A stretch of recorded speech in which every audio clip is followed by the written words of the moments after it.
আজকে অনেকে বিভিন্ন জায়গায় আমাদের কথা বলে, আমরা নাকি বলে জামাত শিবির। আমরা জানি এগুলো আমাদের বলে লাভ নাই, আমাদের ওই ভয় দেখায় না। কারণ আমি আমার এলাকায় আপনারা খবর নিয়ে দেখেন, আমি যখন স্কুল জীবনে পড়ি তখন আমরা জামাত শিবিরের সাথে যুদ্ধ করে আসছি। আমার এলাকায় কিন্তু কোনো জামাত শিবির নাই, আপনার খবর নিয়ে দেখিয়ে। আমি যখন 7-এ পড়ি তখন থেকে আমাদের স্কুলে কিন্তু আমরা জামাত শিবিরের যুদ্ধ করে আমাদের স্কুল থেকে বিতাড়িত করছি আমরা। মোহাম্মদ হামিদুর রহমান সাবেক স্বৈরাচার আওয়ামী সরকারের প্রভাবশালী একজন আওয়ামী লীগ নেতা। জাতীয় শ্রমিক লীগের অন্তর্ভুক্ত সংগঠন মেঘনা পেট্রোলিয়াম শ্রমিক ইউনিয়নের সাধারণ সম্পাদক। দীর্ঘ 15 বছর আওয়ামী লীগ সরকারের তত্ত্বাবধানে থেকে অবৈধভাবে তেল সেক্টরকে চুষে কামিয়েছেন কাড়ি কাড়ি টাকা।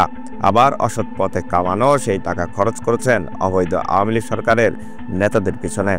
নগর আওয়ামী লীগের সাধারণ সম্পাদক আজম নাসির উদ্দিন, সাবেক শিক্ষামন্ত্রী মহিবুল হাসান চৌধুরী নফেল, সাবেক তথ্যমন্ত্রী হাসান মাহমুদ, শ্রমিক নেতা সফর আলী, শ্রমিক নেতা বক্তিয়ার উদ্দিন সহ আওয়ামী লীগের অধিকাংশ নেতা রাজনৈতিক কর্মকাণ্ড চালাতো মেঘনা পেট্রোলিয়ামে কর্মরত প্রধান সহকারী সিবিএ নেতা হামিদুর রহমানের অবৈধ টাকার পাহাড় দিয়ে।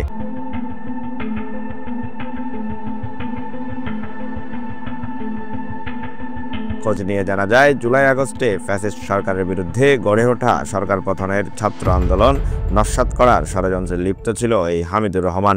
ছাত্রদের উপরে নির্বিচারে গণহত্যা চালানোর ষড়যন্ত্র বাস্তবায়নে আওয়ামী লীগের প্রভাবশালী নেতাদের অর্থের যোগান দিত এই হামিদ।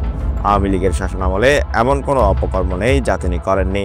ক্ষমতার অপব্যবহার করে জামাত বিএনপি কর্মীদের একরকম কোণঠাসা করে রেখেছিলেন, দিয়েছেন নামে বেনামে মামলা। সেই ক্ষতের দাগ না শুকাতেই হঠাৎ করে ভোল পাল্টিয়ে নিজেকে এখন বিএনপির নেতা হিসেবে পরিচয় দিচ্ছেন।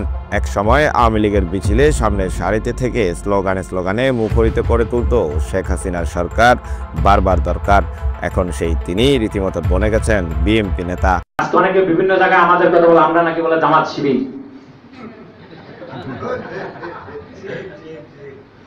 আমরা জানি এগুলো আমাদের বলে লাভ নাই, আমাদের ওই ভয় দেখায় না। দুর্নীতি, চাকরি বাণিজ্য, অবৈধ ফার্নিচার ব্যবসা, ঘুষ আদায় এবং অবৈধভাবে বিপুল অর্থের মালিক ও জুলাই আগস্টের আন্দোলন বন্ধ এবং আওয়ামী সরকারের অর্থ যোগানদাতা মেঘনা পেট্রোলিয়াম শ্রমিক ইউনিয়নের সাধারণ সম্পাদক হামিদুর রহমানের বিরুদ্ধে চট্টগ্রামের বিভিন্ন থানায় বেশ কয়েকটি মামলা দায়ের করা হয়।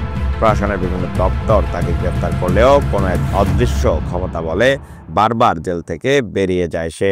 সম্প্রতি নগরীর সদরঘাট থানায় বৈষম্যবিরোধী ছাত্র আন্দোলনে হামলার ঘটনায় দায়ের করা মামলায় আদালতে আত্মসমর্পণ করতে গেলে আদালত তার জামিন আবেদন নামঞ্জুর করে কারাগারে পাঠানোর নির্দেশ দেন।